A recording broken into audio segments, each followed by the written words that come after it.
binato ng baso, sinigawan at pinahiya sa talipapa.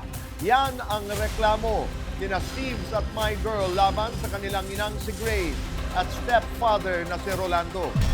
Ang depensa ng mga magulang, tamad na, maluluho pang dalawang mga anak na dalaga. Sino sa kanila ang nasa tamang katwiran? Narito ang paghaharap ng kanilang pamilya sa Case to Face.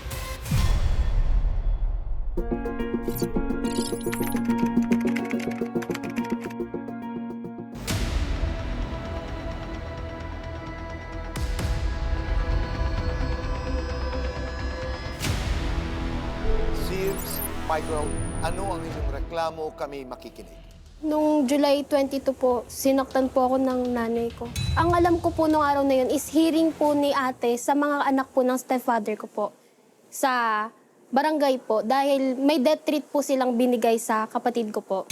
Every hearing po na nangyayari, lagi po kaming nag-aaway ni mama. Sinasabi niya sa akin na kapag pinakulong daw po ni ate yung mga anak ng stepfather ko, papatigilin niya daw po ako sa pag-aaral. Kaya naman po, napapasagot po ako sa kanya na ang gusto ko lang naman po mag-aaral dahil nakapasa po ako sa industrial engineering po, State University po sa amin. Yung pera daw po na ilalaan na lang sa akin is ilalaan nila po dun sa pampiyansa daw po. Under recovery po ako that time dahil na-hospital po ako dahil sa hika. July 21, sabi ko gusto ko sana bumili ng pagkain po. Sabi niya po sa akin, ano ka, patay gutom? Abnormal ka? Hinayaan ko lang po. Tapos nung pagka-July 22 po, tinetest ko po yung laptop na binili po nila sa akin. Hulugan po yun para pwede pa po namin ma-refund. Tapos biglang niyang sabi sa akin po, siguro kaya ka nagpabili ng laptop para maglaro. Magaling kang magkwento. Then parang ano na po siya, aggressive na po siya. Kung ano-ano na po yung sinasabi niya sa akin. Hanggang sa parang napoprovoke na po ako ng mga sinasabi niya po sa akin na wala na daw akong kwenta, wala na akong karapatan mag-aral dahil masakitin daw po ako, mamamatay lang daw po ako. Paulit-ulit po na ganun yung ginagawa nila sa akin. Tapos po, tumakbo po ako sa kusina. Pagtakbo ko po sa kusina, hinilan niya po ako para pigilan. Hinilan niya po yung damit ko. Kaso nung nasa kwarto na po kami, yung dalawang kamay niya po, hawak-hawak na yung ulo ko. Tapos ginaganon-ganon niya na po ako, nanggigigil po siya. Hanggang napatumba po ako sa higaan, tapos sinakyan niya po ako, tapos pinagsusuntok. Ito sa mga tagiliran ko po. Bakit ganun ka? Wala kang utang na loob sa akin. Hinawakan ko po yung kamay niya, tapos ako na po mismo, sinuntok ko na yung sarili ko gamit po yung kamay niya. Sabi ko po sa kanya, patayin mo na lang ako. Hindi yung buhay ako, pero para mo na akong pinapatay palagi. My girl, ikaw. Tapos po pinabarangay ko po yung anak ng stepfather ko kasi po pagod na po kasi ako eh. Wala, Mindanao po, ginugulo po kami, binabato yung bahay namin. Tapos hanggang dito ba naman sa Laguna, susundan kami, tapos guguluhin kami. Tapos dalawa po sila, anak ng stepfather ko na lalaki. Kaya po, napagdesisyonan ko po na ipablatter sila. Nagalit po yung mama ko.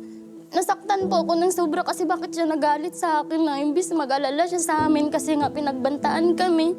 Ako pa yung ako pang inaano niya na galit daw siya sa akin, bakit ko daw pinablatter.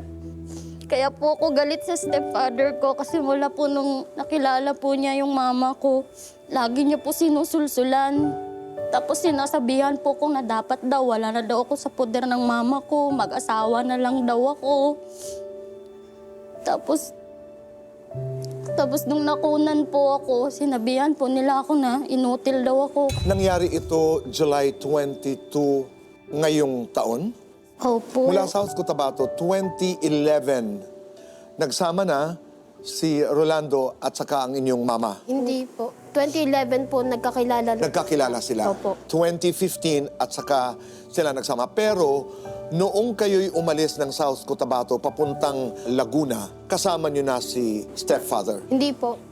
Bali po, umuwi pa po ako ulit nung galing ko pong bakasyon dito. Tapos, nung August po na magta-transfer ako, siya na po yung kasama ko na papunta po dito. Kababayan niyo ang inyong stepfather. Yes po. Sinasaktan kayo physically ng inyong stepfather?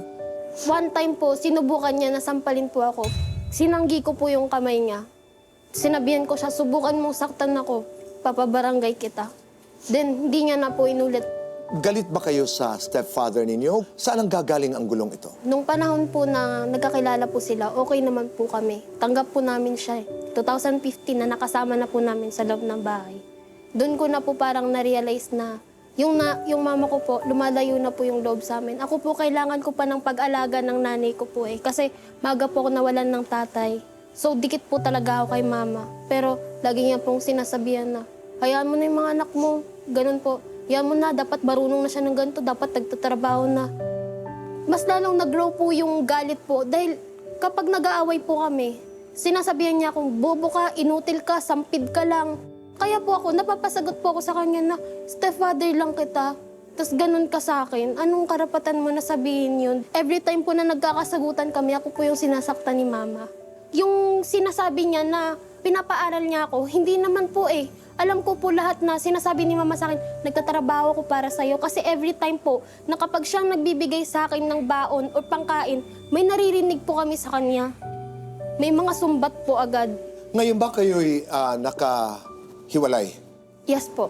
Magkasama po kami. Umiwalay kami dahil po pinapalayas po nila kami. Pero kahit kayo'y umalis, bumabalik pa rin kayo paminsan-minsan. Sinusundo ako. Sinusundo ka ng Opo. mama. Ikaw, my girl, ayaw mo. Ayaw ko po. Magkapit bahay lang po kasi sila.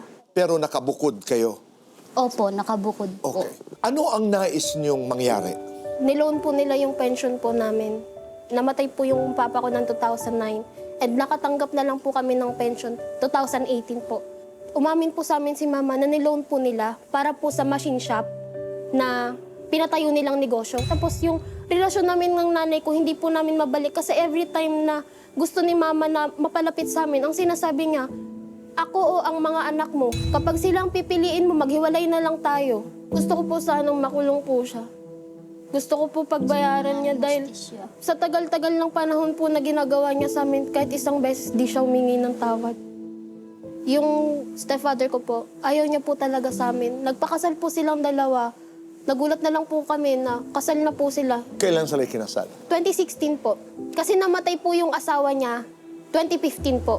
Kung halimbawa, mabibigyan kayo ng pagkakataong magsumbong sa inyong tatay na namayapa, anong sasabihin niyo sa kanya? Pa, ang hirap kalaban si mama. Kami yung nakakaranas ng pang-aabuso.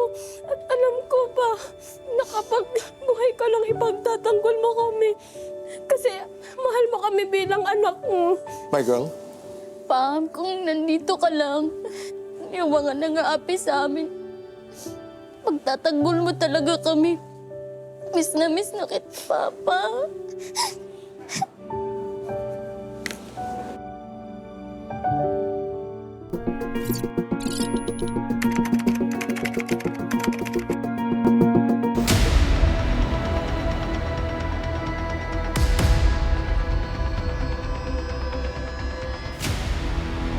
Nanay Grace, Tatay Rolando, narinig niyo po ang kwento ng inyong mga anak, Nanay Grace, Sieves at si My Girl.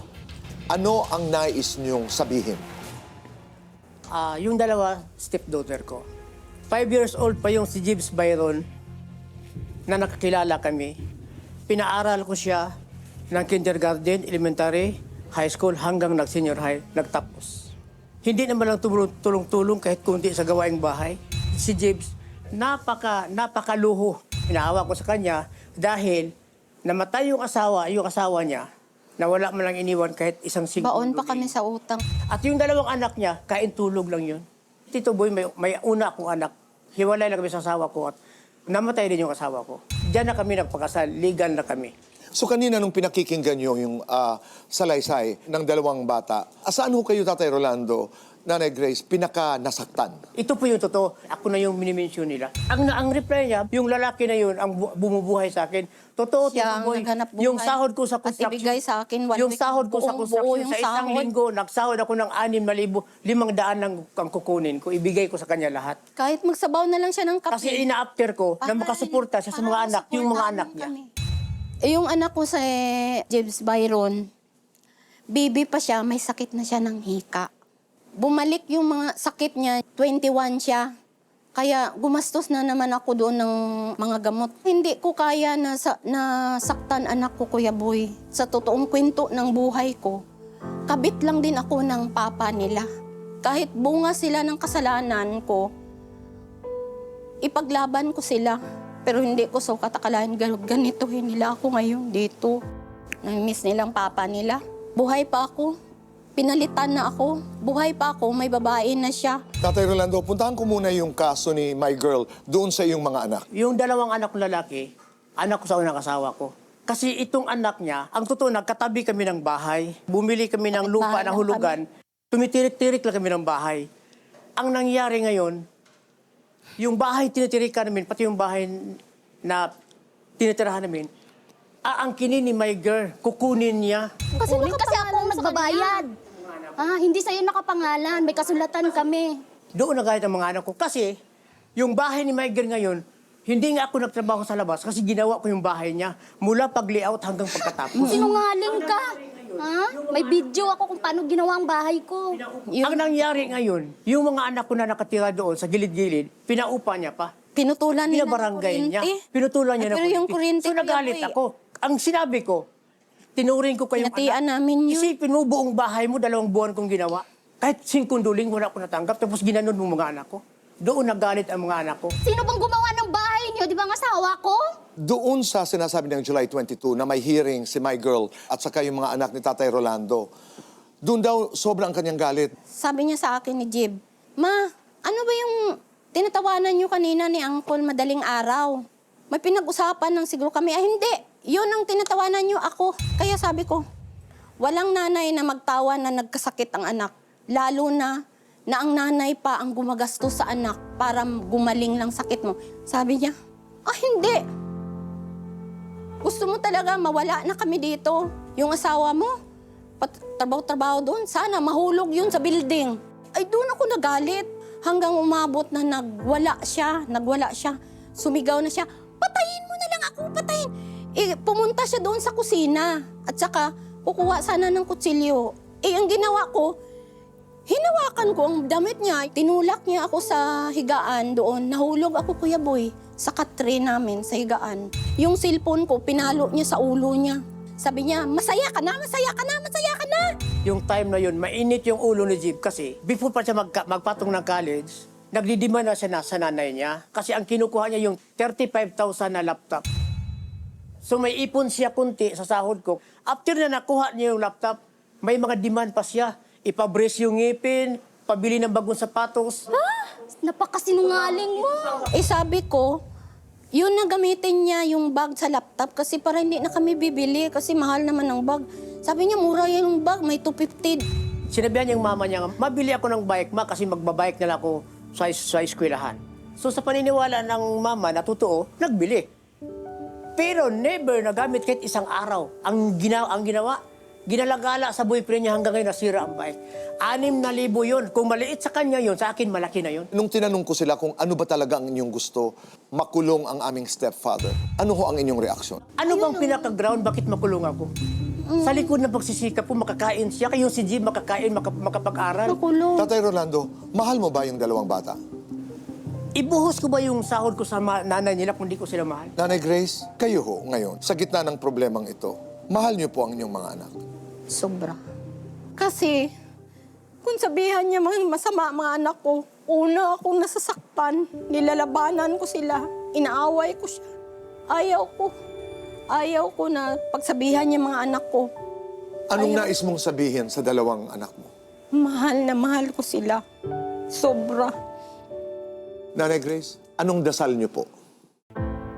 Sana mangin okay kami. Sana babalik yung respeto nila sa akin na bilang isang nanay. Mahal ko pa rin sila. Anak ko sila. Maya-maya ay makakasama natin si Kuya Alan at Ate Pia. Maraming salamat sa inyong tiwala. Yes. Thank you po.